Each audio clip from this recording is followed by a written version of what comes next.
Selamat mendengarkan podcast ini. Efesus 1 ayat 6 dulu kita baca. Supaya terpujilah kasih karunia-Nya yang mulia, yang dikaruniakannya kepada kita di dalam Dia yang dikasihinya. Supaya, mengapa supaya? Ayat 4 dan 5 dibaca. Sebab di dalam Dia Allah telah memilih kita sebelum dunia dijadikan, supaya kita kudus dan tak bercacat di hadapan-Nya. Dalam kasih Ia telah menentukan kita dari semula oleh Yesus Kristus untuk menjadi anak-anak-Nya sesuai dengan kerelaan kehendak-Nya. Allah yang dalam hal ini diterjemahkan Theos, yang menunjuk Bapa, menetapkan bahwa kasih karunia diberikan kepada umat pilihan untuk menjadi anaknya dan hanya melalui putra tunggalnya. Jadi penetapan itu bisa meliputi dua aspek.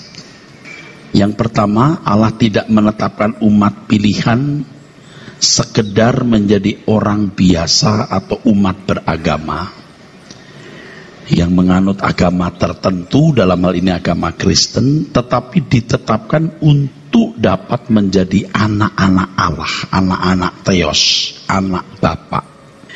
Penetapan ini mengandung resiko bagi umat pilihan, sebab mereka yang ditetapkan itu harus berjuang untuk mengubah kodratnya dari kodrat manusia, human nature, menjadi kodrat ilahi, atau mengambil bagian dalam kekudusan Allah atau sempurna seperti Bapa.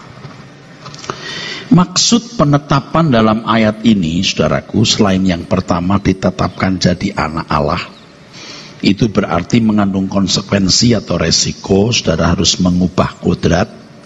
Nanti di Efesus pasal 4 kita membaca firman Tuhan yang mengatakan, berhubung kehidupan kamu yang dahulu, kamu harus menanggalkan manusia lama dan mengenakan manusia baru yang terus-menerus diperbaharui dalam pikiran dan rohmu. Kita yang harus menanggalkan. Itu resiko, konsekuensi ditetapkannya kita untuk menjadi anak Allah. Yang kedua, maksud penetapan dalam ayat ini juga penetapan mengenai cara atau jalan keselamatan, yaitu melalui putra tunggalnya. Dalam hal ini pernyataan bahwa keselamatan hanya dalam Yesus Kristus merupakan harga mati, bahwa tidak seorang pun sampai kepada Bapa kecuali melalui Tuhan Yesus. Sampai kepada Bapa ini tidak hanya sekedar menjadi anggota masyarakat. Kalau saudara meneliti Yohanes 14, ini percakapan antara Tuhan Yesus dan kelompok kecil murid-muridnya. Ini kelompok eksklusif, yang kepada kelompok ini Tuhan Yesus berkata, kamu yang selama ini bersama-sama dengan aku dalam penderitaan, aku menetapkan hak-hak bagi kamu di kerajaanku. Nah, kelompok ini yang berkata, kami belum pernah melihat Bapa. Tuhan Yesus berkata, kau melihat aku, kamu melihat Bapa. Akulah jalan, kebenaran, dan hidup. Ini sampai kepada Bapa ini sangat eksklusif. Inikah orang yang boleh tinggal dalam persekutuan dengan keluarga Allah. Royal family. Bapa di dalam Tuhan Yesus di dalam Bapa, dan mereka di dalam kita. Itu Yohanes 17 ayat 20-21. Inilah kelompok orang-orang yang akan dimuliakan. Prinsip ini tidak mengunci orang di luar Kristen pasti masuk neraka loh, saudara. Jadi tidak seorang pun sampai kepada Bapa kecuali melalui aku. Ini bukan mengunci orang di luar Kristen masuk neraka loh, saudaraku.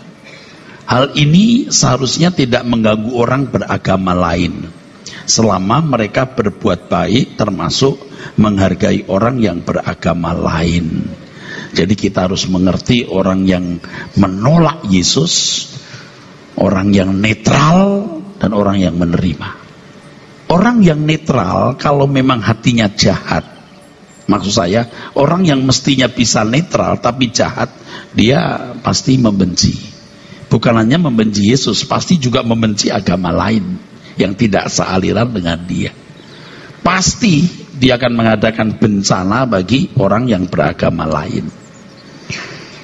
Tapi yang netral ini bisa tidak mengganggu kita. Dan Tuhan berkata, orang yang tidak melawan kamu di pihak kamu. Orang yang memberi segelas air putih kepadamu tidak hilang upahnya. Ini bukan orang Kristen. Kalau segelas air putih itu bukan orang Kristen. Kalau orang Kristen atau orang percaya pasti bersama-sama dalam penderitaan. Kalau hanya memberi segelas air putih, harus dipahami sebagai orang yang kemungkinan besar bukan orang Kristen. Tapi dasar kebenaran ini harus banyak ayat. Ini kan salah satu saja yang hanya mendukung, saudaraku. Jadi sampai kepada Bapa hanya melalui Yesus ini tidak mengunci orang di luar Kristen masuk neraka. Jadi yang saya pahami hari ini, saudaraku, saudara boleh pertimbangkan, boleh terima, boleh tidak. Mestinya kita bisa hidup berdampingan dengan orang beragama lain tanpa mengganggu mereka. Kecuali mereka jahat. Kalau jahat, kita tidak berbuat apa-apa pun kita diganggu. Tapi kalau kita baik, kita pasti akan diterima. Dan itu fakta kok. Banyak orang baik, saudaraku sekalian. Baik, banyak orang baik. Jadi orang-orang di luar Kristen, baik yang tidak mendengar Injil maupun yang salah mendengar Injil, atau mendengar Injil yang benar tetapi memang sudah dikunci dalam pemahaman yang salah, itu bukan umat pilihan. Bukan umat pilihan bukan berarti pasti masuk neraka. Tidak berkesempatan menjadi anak Allah. Kalau kita berkesempatan tapi belum tentu jadi anak Allah. Kenapa? Ya tinggal hasil perjuangan saudara. Jadi orang-orang di luar Kristen, baik yang tidak mendengar Injil maupun salah mendengar Injil, yang bisa berbuat baik, termasuk tidak mencelakai sesamanya, maka dalam penghakiman nanti bisa dimungkinkan masuk dunia yang akan datang sebagai anggota masyarakat. Hal ini terus kita kampanyekan. Dulu saya ragu-ragu bicara, sekarang makin hari makin berani, ya, makin vulgar, saudara. Tidak ada pilihan, saudara. Jadi kalau kita melihat misalnya orang-orang Tionghoa yang menyembah nenek moyang di meja abunya, Anda jangan berkata mereka masuk neraka. Mereka tidak tahu. Mereka tidak mengenal Allah. Tapi mereka mengasihi sama seperti diri sendiri. Maksudnya sebagian mereka betul-betul mengasihi sama seperti diri sendiri. Itu belum tentu masuk neraka. Itulah cara mengasihi nenek moyangnya. Dan itulah cara penghormatan yang pantas menurut mereka. Oh, itu berhala, Pak. Ya, menurut saudara berhala, tapi buat mereka tidak bisa dikatakan berhala. Saudara dikatakan selingkuh itu kan karena punya pasangan. Kalau tidak punya pasangan, saudara mulai mau punya pasangan lain, ya tidak bisa dikatakan selingkuh. Perzinahan rohani itu kan hanya untuk umat Allah yang mengenal Elohim Yahweh. Buat mereka yang tidak mengenal Elohim Yahweh, tidak bisa dikatakan perzinahan. Ini dalam konteks orang Kristen, mereka bukan umat pilihan, tapi tidak terkunci dalam keadaan yang pasti masuk neraka. Dalam hal ini harus dicatat bahwa Tuhan Yesus mati bagi mereka. Kita tidak menghakimi orang di luar Kristen dengan berpikir mereka pasti masuk neraka. Mereka masih memiliki kesempatan masuk dunia yang akan datang sebagai anggota masyarakat.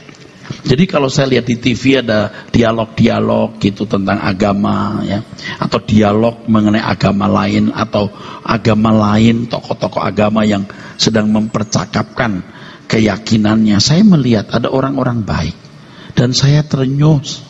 Aduh, orang sebaik ini ya, dia tidak tahu, dia membela agamanya dengan sungguh-sungguh, tapi dia juga membela sesamanya. Nah, ini orang juga tidak mudah loh masuk neraka, saudaraku. Tetapi kalau orang menista Tuhan Yesus, maaf ya, pasti binasa. Tuhan Yesus itu raja di atas segala raja. Kalau orang baik pasti menghargai tokoh agama orang lain, tidak menistanya. Karena waktu kita menista tokoh agama lain, kita melukai manusia loh. Jangan. Jadi orang percaya itu memang ditetapkan menjadi anak Allah, dan penetapan itu terkait dengan jalan keselamatan, yaitu Yesus Kristus sampai kepada Bapa itu.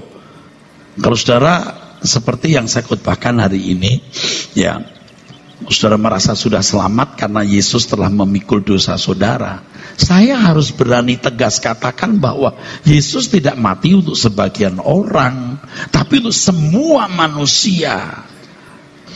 Saudara jangan berkata aku sudah dosaku sudah dipikul di kayu salib jadi udah beres. Loh, jangankan saudara, orang di luar Kristen pun dosanya dipikul Tuhan Yesus. Jadi kalau saya lihat orang-orang, ya, itu saya menghayati bahwa Tuhan pun mati untuk orang-orang itu.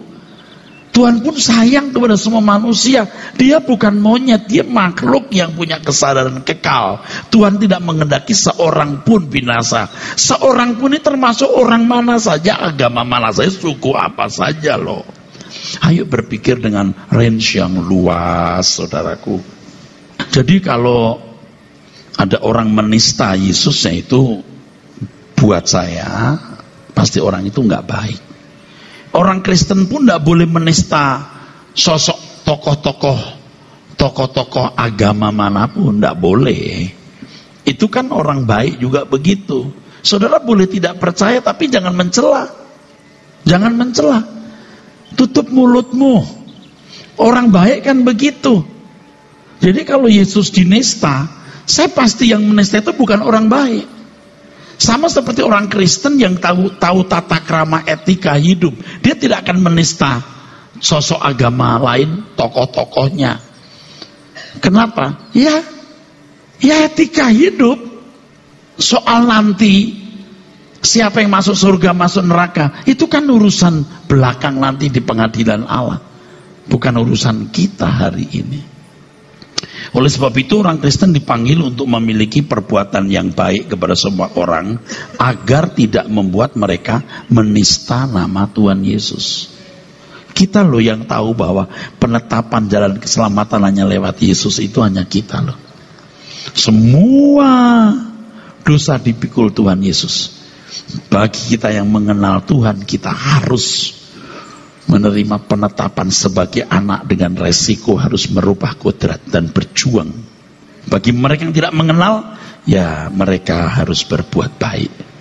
Kalau kita memahami bahwa tidak semua orang terpilih sebagai umat pilihan untuk menjadi anak-anak Allah, tidak semua terpilih untuk hidup dalam kekudusan seperti Bapa, tidak semua orang ditetapkan menjadi umat pilihan untuk tak bercacat dan tak bercela, maka kita tidak sembarangan menarik orang beragama lain menjadi orang Kristen. Dulu kita ini diajari, tarik orang masuk agama Kristen, bersaksi harus masuk Kristen karena keselamatan tidak ada di luar Kristus. Iya benar, tidak ada keselamatan di luar Kristus, tapi tidak bermaksud memindahkan orang menjadi orang Kristen. Tugas kita itu bersaksi. Tugas kita itu membuktikan Yesus itu anak Allah yang menjadi juru selamat. Juru selamat artinya menjadi tukang atau juru atau ahli yang mengubah manusia menjadi manusia sesuai rancangan Allah. Nah, kalau saudara mau menjadi saksi bahwa dia juru selamat, buktikan engkau berubah. Punya keagungan yang begitu luar biasa. Dan itu menguntungkan untuk saudara, dan itu benar-benar memuliakan Allah. Melihat perbuatanmu memuliakan Bapa di surga. Tidak bisa dibantah ketika kelakuan kita agung. Kok orang sebaik ini? Itu. Nah, kalau saudara cuma Yesus juru selamat, ayo lu kalau nggak masuk Kristen masuk neraka lo. Apa bedanya dengan agama lain yang pakai pedang? Lu nggak masuk agama gua kafir loh. Lalu dia jadi orang yang beragama seperti orang yang bawa pedang itu. Apa artinya? Allah kita bukan Allah yang kemaruk, bukan Allah yang serakah, pengikut. Tapi Allah mengendaki manusia, pertama, jadi baik, itu dulu deh. Jangan berantem-berantem. Dua, yang terpilih menjadi seperti Bapa sempurna. Jadi kalau saudara sadar tidak semua orang jadi umat pilihan, saudara nggak bisa paksa. Saudara punya pegawai bukan Kristen, jangan paksa masuk Kristen. Kesaksian hidupmu itu loh yang membuat mereka itu bisa mengenal Yesus sebagai juru selamat. Kalaupun mereka tidak jadi Kristen, mereka masuk anggota masyarakat. Hidup kita yang harus berbicara, bukan dengan kata-kata tapi dengan tindakan. Dan kalau ada kesempatan berbicara, orang meminta pertanggungjawab atas imanmu, itu baru ngomong. Percuma kita membuat orang menjadi Kristen kalau hanya akhirnya membuat mereka berbuat baik, apalagi kalau masih berbuat yang melukai sesama. Untuk apa? Untuk apa kita mengajak orang jadi Kristen tapi tidak menjadi sempurna? Jadi baik saja belum sampai kepada kesempurnaan loh, belum sampai pada maksud keselamatan itu. Apalagi Kristen hanya beragama. Banyak orang Kristen yang benar-benar jahat, saudara. Aduh, kita mah udah lihat dan kita ngalamin ya, saudara. Jangan-jangan kita sendiri juga yang menjahati orang, hanya sekarang kita sudah sadar saja. Kalau kita hidup di tengah masyarakat yang tidak beragama Kristen, kita tidak boleh memaksa mereka menjadi orang Kristen. Kita hanya bertindak sebagai saksi Kristus. Dengan cara hidup demikian kita bisa hidup harmoni dengan masyarakat yang majemuk dalam beragama. Kita tidak mengkhianati Tuhan Yesus. Saudara bersaksi tentang Yesus dengan perkataan memaksa orang masuk Kristen, tapi saudara tidak meneladani hidupnya. Saudara mengkhianati Tuhan Yesus. Percuma salib itu diadakan, saudaraku, percuma kalau saudara tidak meneladani hidupnya Tuhan Yesus, saudaraku. Saudara ini bengong lihat saya ngerti atau tidak ngerti? Pasti ngerti, ini gampang. Tapi jadi begini gitu. Kok kita baru dengar yang begini ya, gitu. Tuh selama ini, ayo menginjil, menginjil. Ini kan cara-cara yang keliru. Coba saya mau lihat menginjil itu maksudnya apa? Menceritakan tentang Yesus. Coba tunjukkan di Alkitab. Apa Tuhan mengajarkan begitu? Coba saudara mesti pinter. Apa itu pinter? Pinter maksudnya. Tuhan di tengah-tengah masyarakat Yahudi yang sudah beragama, agama Yahudi. Tuhan Yesus memberitakan kebenaran, mengajar. Bukan kau percaya padaku ya, Yesus juru selamat. Tuhan belum menyelesaikan itu. Belum menyelesaikan karya kemesiasannya di kayu salib.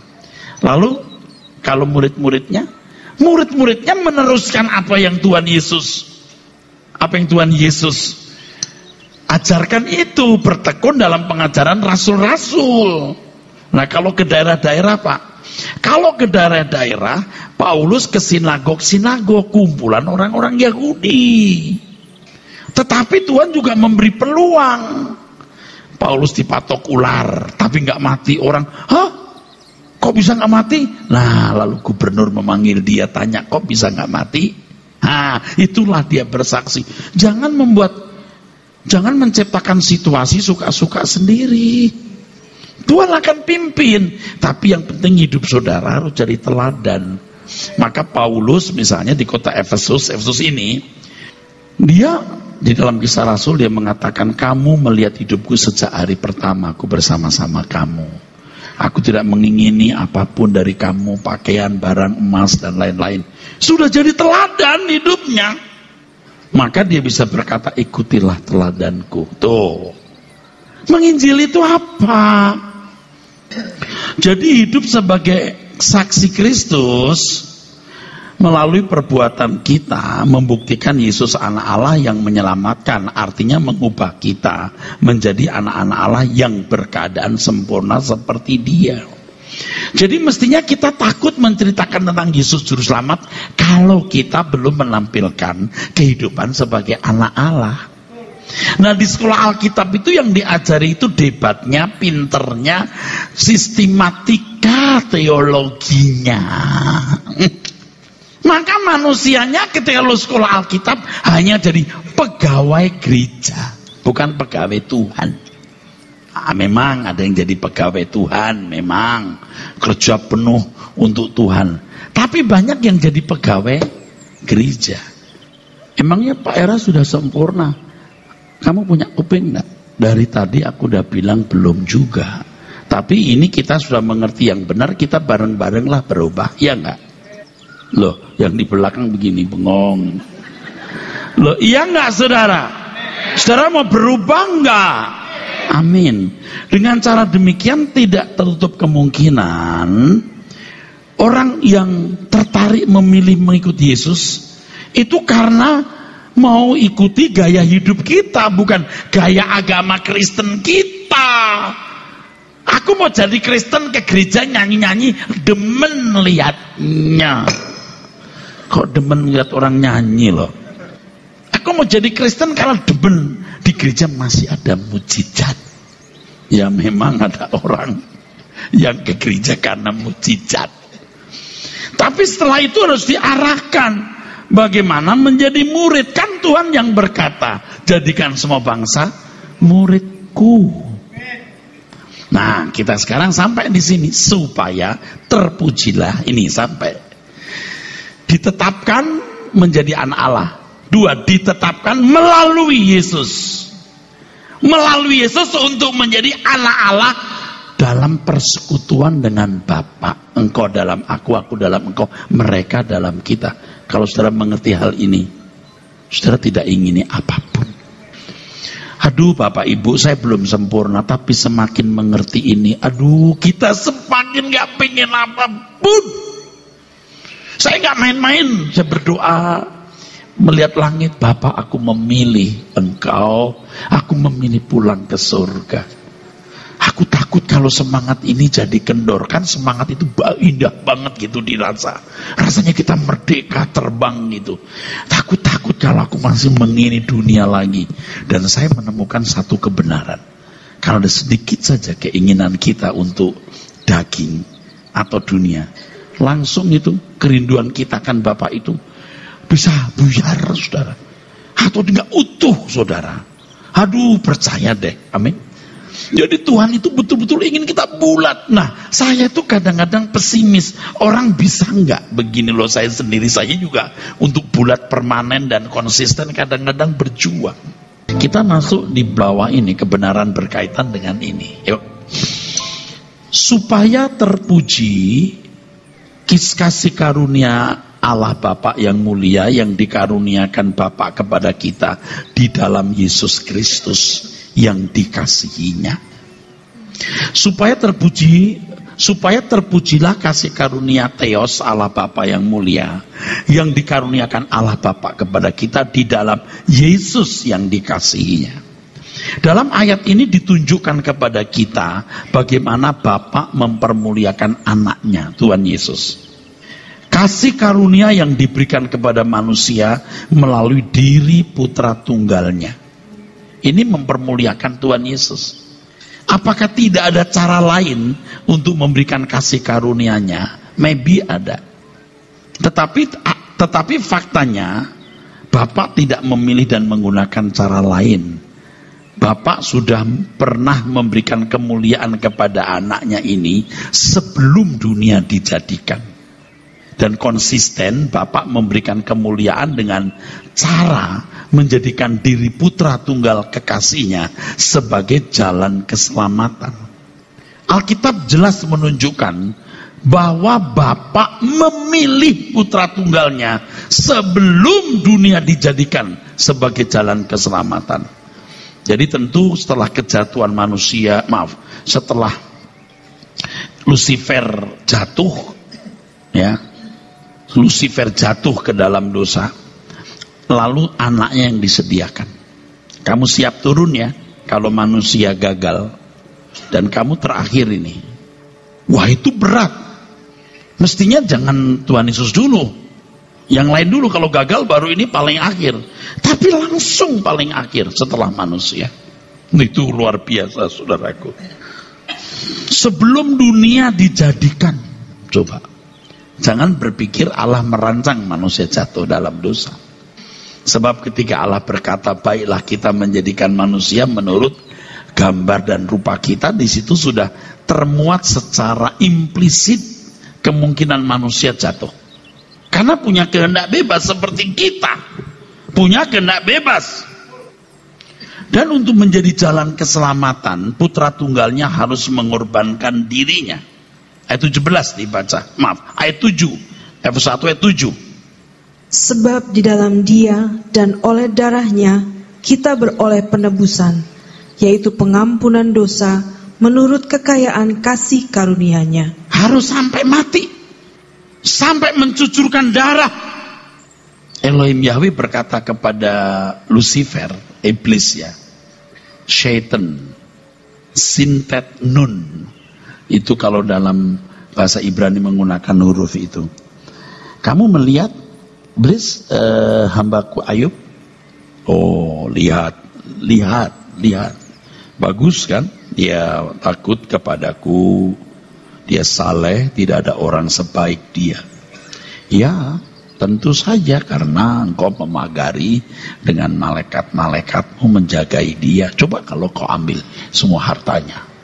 Akhirnya ya, itu permainan tingkat tinggi loh itu. Harta diambil, anaknya meninggal. Sampai akhirnya si iblis berkata, ya masih saja dia haleluya karena tubuhnya sehat. Oke, kasih penyakit tapi nyawanya jangan loh. Nyawanya enggak loh. Itu puncak penderitaan Ayub. Udah miskin, terbuang, kena bara itu. Dia duduk di atas abu menunjukkan duka cita, menggaruk bara yang beling. Penderitaan. Setelah itu istrinya berkata, masihkah kamu haleluya haleluya? Kutukilah Allahmu dan matilah kau. Itu sakit luka kulitnya dengan sakit hatinya, itu lebih sakit hatinya loh. Ini sudah menjadi istri, melahirkan 10 anak, betapa dekatnya. Kok bisa lo ngomong gitu? Ayub berkata, kamu bicara seperti perempuan gila. Mungkin saja istrinya bilang, apa gila? Yang gila lu tuh gua. Saudara, sampai tingkat itu Alkitab katakan dia tidak bersalah dengan perkataannya. Ayub hanya sampai kulitnya pak, dagingnya, tapi nggak mati. Tuhan Yesus sampai darahnya. Memang kisah Ayub itu sebenarnya kalau dalam buku Corpus Delicti menjadi pembanding. Allah mencari pembanding. Tuhan bukan kurang kerjaan hanya mau membangga-banggakan Ayub. Tuhan mau cari pembanding. Begitu Ayub dipuji, langsung dicobai begitu hebat. Sama seperti ketika Tuhan Yesus dipuji Bapa di surga. Ini anakku yang kukasih, kepadanya aku berkenan. Langsung masuk pencobaan. Pencobaan pertama, kedua, 3 menang. Dan iblis mencari waktu yang baik. Jadi yang saya pahami kalau saudara sampai titik tertentu, dibanggakan. Lucifer maksudnya. Kau lihat ini. Aku bangga. Ini baru. Oh, boleh. Nah, mulai diuji. Jadi kalau saudara ada saat dimana makin banyak kemungkinan berbuat dosa, kemungkinan berbuat salah, itu salah satu simptom gejala engkau sedang menjadi seperti seorang petinju yang dinaikkan ring. Dinaikkan ring. Jangan sampai ada handuk putih dilempar karena bonyok-bonyok. Makanya kita harus sering ke sudut ring, dilap sama Roh Kudus, dipijitin Roh Kudus, dibisikin, kamu ngadepin dia, kamu ndak boleh tunduk-tunduk, palamu harus begitu. Ini. Kamu harus menghindari uppercut-nya ya. Itu Roh Kudus kasih kita petunjuk. Digosok-gosok, kasih minum baru maju lagi. Kalau sudah nggak pernah ke sudut ring, begini terus. Bisa saudara itu, waduh, amsyong. Harus mojok ya. Mojok. Harus mojok bro. Saudara suka mojok enggak di kaki Tuhan? Nah kalau enggak, itu gejala mau jatuh. Bapak di surga tidak memberi kemuliaan secara gratis kepada putra tunggalnya. Putra tunggalnya harus memikul salib untuk menjadi sarana Bapak menyelamatkan manusia. Jika Tuhan Yesus memenuhi tugas yang diberikan, menyelesaikan, maka Tuhan Yesus menerima apa yang telah disediakan baginya. Ibrani 12 ayat 3 ya. Roma 8 ayat 17. Ganti sukacita yang disediakan bagi dia. Tuhan Yesus pun tidak menerima sukacita, kemuliaan dengan gratis atau secara gratis. Roma 8:17, dimuliakan harus menderita dulu. Setelah putra tunggalnya Tuhan Yesus taat sampai mati di kayu salib, maka semua lutut dibuat berlutut dan mengaku Yesus putra tunggal Bapa ini adalah Tuhan, jadi majikan, penguasa atau raja yang memerintah bagi kemuliaan Bapa atau kebesaran Bapa. Bapa adalah Bapa yang adil. Bapa memperlakukan siapapun dengan adil, termasuk kepada putra tunggalnya sendiri. Itulah sebabnya dalam mengemban tugas sebagai juru selamat, sebagai Mesias, di mana putra tunggalnya menggantikan Adam, Tuhan Yesus putra tunggalnya dijadikan sama dengan manusia dalam segala hal. Ibrani 2:17. Putra tunggalnya tidak mendapatkan semacam kekuatan khusus ekstra. Dalam segala hal disamakan. Walaupun dia berkedudukan sebagai Allah anak, ia pun belajar taat dari apa yang dideritanya.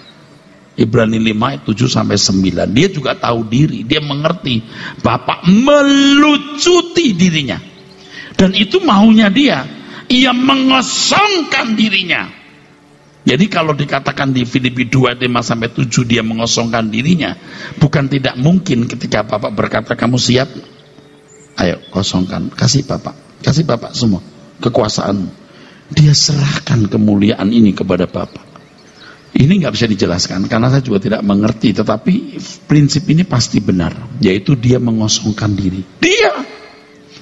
Nah ketika Tuhan Yesus menyerahkan kemuliaan kepada Bapa, dia mengosongkan diri. Betapa dahsyatnya hal itu. Tapi harus begitu. Dengan ketaatannya sampai mati di kayu salib, putra tunggal Bapa ini layak menerima kemuliaan dari Bapa. Sampai kekekalan, putra tunggal Bapa menjadi agung dan mulia. Ia memiliki keagungan dan kemuliaan tidak gratis. Tetapi ia telah membayar harga ketaatan yang pantas kepada Bapaknya. Dalam hal ini kita beroleh kebenaran bahwa pemberontakan Lucifer dan kejatuhan manusia itu menjadi sarana Bapa untuk menyekolahkan anaknya. Hebat ya. Kejatuhan Lucifer, kegagalan Adam menjadi corpus delicti dipakai Bapa untuk menyekolahkan anaknya. Saya pernah membayangkan agak nakal ya, tapi tidak akan terjadi hal ini. Waktu kita di surga, seandainya tanpa Yesus menjadi juru selamat, kita manusia bisa berkata, Tuhan Yesus enak ya, tanpa membuktikan diri setia kepada Bapa sudah jadi Tuhan yang memerintah. Kalau kami sudah membuktikan, ternyata hebat. Tuhan Yesus sendiri membuktikan ketaatannya kepada Bapa. Jadi pemberontakan Lucifer dan kegagalan Adam menjadi sarana Bapa menyekolahkan putra tunggalnya dan membuat diri putranya memiliki nilai yang terhormat secara elegan, bukan gratisan menjadi yang mulia. Semua lutut bertelut dan lidah mengaku bahwa Dia adalah Tuhan. Sebelum putra tunggalnya menjadi raja atas semua manusia, Ia sendiri harus membuktikan ketaatan dan penghormatannya yang patut kepada Bapa. Dan hal ini menjadi pelajaran yang sangat berharga bagi kita. Apa implikasinya untuk kita? Sesuai dengan Roma 8:17 bahwa tidak ada yang bisa menerima kemuliaan tanpa penderitaan. Roma 8:17. Bapa menghendaki kita juga memiliki kemuliaan secara elegan, bukan gratisan. Setelah putra tunggal Bapa memberi jalan keselamatan, maka umat pilihan harus berjuang mengikuti jejaknya. Itulah sebabnya Bapa menetapkan agar umat pilihan kita menjadi umat yang kudus, menjadi umat yang tidak bercacat di hadapannya. Dan kita harus menerima ini sebagai kehormatan. Jangankan separuh uangku Tuhan, seluruh uangku kau ambil pun aku sangat bersedia. Jangankan lelahku, nyawaku pun aku rela berikan untuk engkau. Jangankan apa yang bisa aku lakukan, seandainya engkau memerintahkan aku melakukan apa yang tidak bisa aku lakukan, aku pun akan berkata, aku mau, aku bersedia. Karena Tuhan itu mencintai kita, bukan hanya memberikan kepada kita berkat, kesehatan, mujizat, tapi juga penderitaan. Saya menyadari ketika Tuhan memberi saya kesulitan-kesulitan dalam pelayanan, seakan-akan Tuhan tidak membela saya, tidak membantu saya dalam pelayanan ini. Jalan saya jadi berat. Tetapi sekarang saya mengerti, dengan jalan berat itu saya memikul penderitaan. Kalau semua serba mudah, itu malah bisa membuat saya menjadi rusak, saudaraku. Saya belajar percaya. Bagi mereka yang menjalani hidup dalam perjuangan seperti yang dilakukan oleh Tuhan Yesus, akan memperoleh kemuliaan bersama-sama dengan Tuhan Yesus. Jadi mestinya saya itu gak usah membujuk-bujuk saudara, ayo dong kita melayani, ayo dong dukung gereja ini. Itu kalimat-kalimat yang tidak patut dan tidak elegan. Saya sampaikan saja kebenaran, sampai saudara menyadari bahwa melayani Tuhan, berkorban bagi Tuhan, menjadi seperti anggur tercurah, roti terpecah, itu kehormatan, saudaraku. Lagi pula kita menjadi tidak terhormat kalau pelayanan ini didukung oleh orang-orang yang tidak punya kesadaran, yang masih pelit, yang dikit-dikit tersinggung, yang masih egois. Jadi nggak terhormat. Dan itu yang dulu saya lakukan dalam kebodohan. Sekarang saya tidak mau. Saya mau kerja baik-baik, dan saya yakin Tuhan akan kirim orang-orang yang baik untuk bersama-sama dengan saya menderita bagi Tuhan. Kalau saudara berpikir dengan pikiran yang besar seperti ini, di tengah-tengah masyarakat kita itu sudah tidak kemaruk membawa orang beragama Kristen. Kita menghargai orang beragama lain, dan kita tidak menista tokoh-tokohnya, kita tidak menista tokoh-tokohnya. Kita berjiwa besar untuk menerima orang lain punya keyakinan, tapi kita menjadi saksi yang nyata dari kehidupan anak Allah yang diubahkan oleh kuasa Injil, saudaraku. Amin.